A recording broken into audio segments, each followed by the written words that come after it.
नमस्कार नमस्कार नमस्कार दोस्तों, मैं Nikhilesh Jain Hindi ChessBase India channel पर आप सभी का हार्दिक अभिनंदन करता हूं। दोस्तों, दिल्ली ओपन में भारत के वर्तमान राष्ट्रीय चैंपियन अर्जुन एलगासी जो है वो खेल रहे हैं। लगातार 4 मैच जीत करके उन्होंने अच्छी शुरुआत की थी। फिर 5वें राउंड में उनका सामना हुआ पी इंडियन से।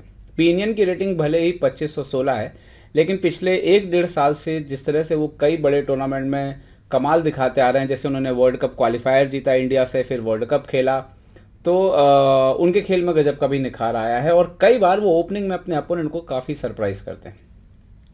आज भी कुछ ऐसा ही हुआ। अर्जुन के खिलाफ पी इंडियन ने एक ओपनिंग में एक वेरिएशन खेला जो कि वाकई देखने लायक है, और उस तरह से जिस तरह से गेम अंत हुआ वो भी एक बड़ा इंटरेस्टिंग गेम है।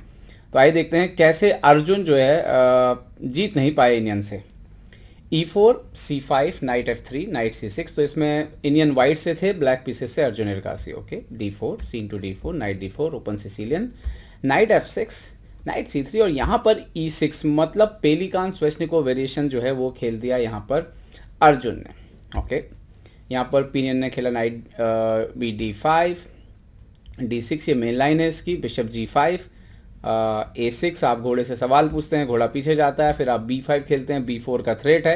तो यहाँ पे दो तरह की चालें जो आती हैं, एक तो बिशप इंटू F6 और एक होता है यहाँ पे नाइट D5 जो है वो सीधे खेल दिया जाता है। तो ये भी नाइट D5 बेसिकली ज़्यादा मेन लाइन है।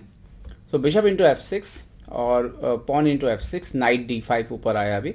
नाउ F5, सो बिशप D3, बिशप E6। तो इसके बाद वाइट खेलता है C3, बिशप G7। ये सब पूरा लाइन है, अगर आप देखोगे तो सबसे मेन लाइन है ये इस वेरिएशन की, पेलिकान की। और अब यहाँ पर वाइट वेरिएशन खेलता है नाइट इंटू B5, मतलब नाइट सेक्रीफाइस। पूरा का पूरा जो है यहाँ पर घोड़ा जो है वो दे दिया जाता है। तो सिसिलियन के इस वेरिएशन में बेसिकली अगर आप ब्लैक पीसेस से पेलिकान खेल रहे हैं तो आपको सावधान रहने की ज़रूरत है। और अगर वाइट से खेल रहे हैं और आप ब्लैक से, आपका कोई अपोनेंट ऐसा है जो आपसे हायर रेटेड है, तो इस वेरिएशन का इस्तेमाल किया जा सकता है। क्योंकि मैं आपको एक दिखाता हूँ इसके बाद पोजीशन कैसी आई। A into B5, bishop into B5। अब यहाँ पर जो सबसे ज़्यादा खेले जाने वाली चाल है वो है बिशप D7, ताकि इसमें क्या होता है, क्वीन A4 को आने का मौका नहीं मिल पाता है। लेकिन यहाँ पर अर्जुन ने खेला रुक C8, जो कि कम खेला गया। और जैसे आप रुक C8 खेलते हैं तो अब क्या होता है कि क्वीन की A4 पे एंट्री हो जाती है, क्वीन A4। और अब दिक्कत यहाँ पर यह है कि आपको वो C6 पे फिर से एक प्रेशर आ गया, तो बचाने के लिए आपको बिशप खेलना ही पड़ेगा। तो अल्टीमेटली क्या हुआ, बिशप खेलना ही पड़ा, और रुक के हटने की वजह से जो है क्वीन जो है वो अपोनेंट का एक्टिवेट हो गया। यहाँ पर अब वाइट ने E इंटू F5 भी मार लिया।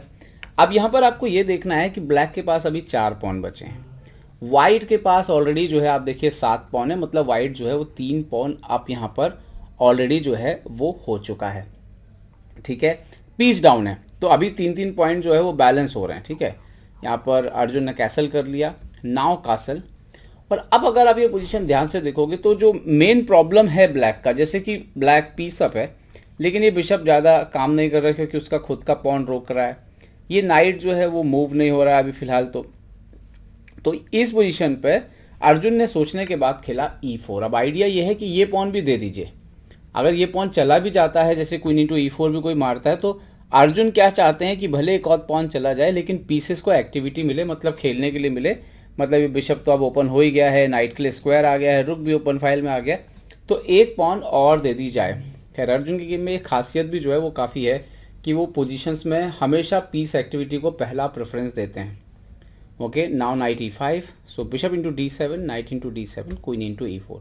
और अब इस पोजीशन से अगर आप देखें तो ऑलरेडी 4 पॉइंट डाउन है यहाँ पर अर्जुन, लेकिन एक पीस अप है।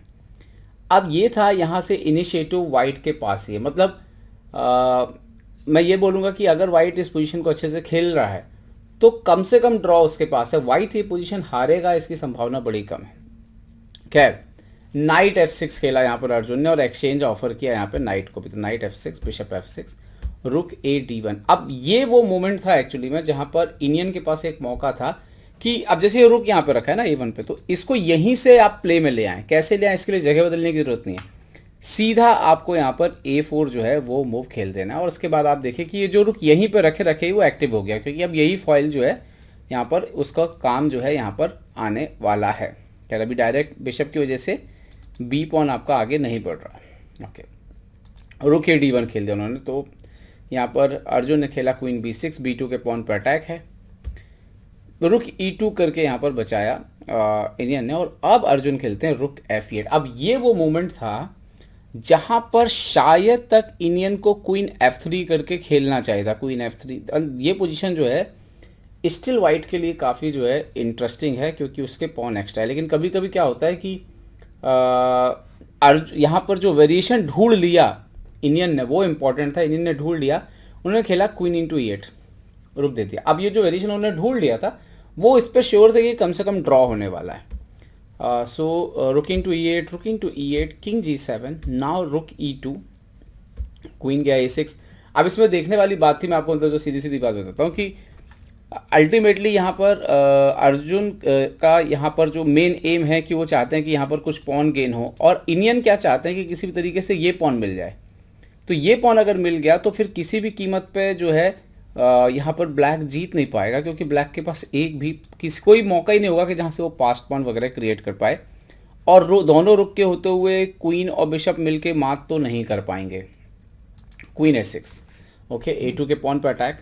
सो नाउ रुक D2 ने बोला ठीक है आप A2 मारो और हम जो है यहाँ पे प्लान करेंगे D6 मारने का। पर पहले उन्होंने जगह बनाई राजा के लिए, बिशप E7 बचाया। और अब ये मोमेंट था जो मुझे लगता है सही समय पर सही चाल खोज ली इंडियन ने, क्योंकि उनका एम जो था वो मैच को होल्ड करना था, अर्जुन को जीतने नहीं देना था। रुक इंटू D6, ये बहुत ही इंपॉर्टेंट मूव थे। अपना एक्सचेंज जो है वो एक पॉन के लिए दे दिया उन्होंने, बिशप D6, रुक D6। और उसके बाद देखिए कि B2 भी मरता है, और यहाँ पर इंडियन खेलते हैं F6 चेक, किंग G6, और फिर जाते हैं रुक D4, मतलब C3 का पॉन भी दे देते हैं, और उसके बाद रुक F4। अब मज़ेदार बात यह है कि ये पोजीशन अगर आप इंजन में लगा देंगे तो ये इंजन बोलेगा कि ब्लैक इज़ टोटली विनिंग, जो कि अगर पॉइंट्स के हिसाब से हम काउंट करें तो बिल्कुल ब्लैक विन है भाई। कि भाई 3-4 पॉन है, 5 पॉइंट का रुक तो 9 ही पॉइंट होते हैं, जबकि 9 और 2 11, मतलब 2 पॉन है यहाँ पे, तो पॉइंट तो ज़्यादा है, यहाँ पर जीतना चाहिए ब्लैक को। लेकिन ऐसा नहीं है, क्योंकि H5, उसके बाद उन्होंने खेला king G2, queen C6 check, but king G1, queen D5, rook H4। दरअसल प्रॉब्लम यह है कि जब तक ये रुक 4th रैंक मेंटेन रखेगा तब तक ये किंग एंट्री नहीं हो सकती, ये पॉन एक्सचेंज नहीं हो सकते, और जब तक ऐसा नहीं हो सकता इस पोजीशन को ब्लैक जीत नहीं सकता।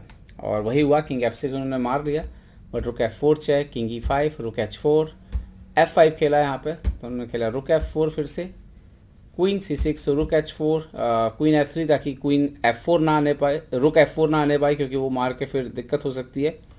तो उन्होंने खेला यहाँ पे रुक B4, और उसके बाद आप देख सकते हो कि ऐसा कुछ था ही नहीं इस पोजीशन पे, जहाँ पर कहीं से भी आप देखेंगे तो ध्यान से, तो ये पोजीशन में प्रोग्रेस नहीं कर सकता है ब्लैक। हालांकि ये बात ज़रूर है कि रुक को कहाँ पे रखना है ये बहुत इंपॉर्टेंट है। लाइट कलर पर रुक को अगर गलती से भी रखते हैं तो ज़रूर रुक के खोने का चांस रहेगा। फॉर एग्जांपल अगर गलती से यहाँ कहीं रख दिया जाए तो आप देखिए कि ये ब्लंडर हो सकती है। बाकी इसके अलावा अगर ब्लैक मेंटेन करेगा तो ये मैच, वाइट मेंटेन करेगा रुक को, तो ब्लैक ये मैच जीत नहीं सकता। आपको सजेशन ये है कि ये पोजीशन आपको आप बोर्ड पे लगाइए और सोचिए वाकई की कैसे जो है वाइट इस पोजीशन को ड्रॉ कर रहा है। तो उम्मीद करता हूँ वीडियो आपको पसंद आया होगा। पसंद आया तो लाइक, शेयर और सब्सक्राइब करना ना भूलें। देखते रहिए ChessBase India. ChessBase India के लिए मैं निकलेश जैन। जय हिंद दोस्तों।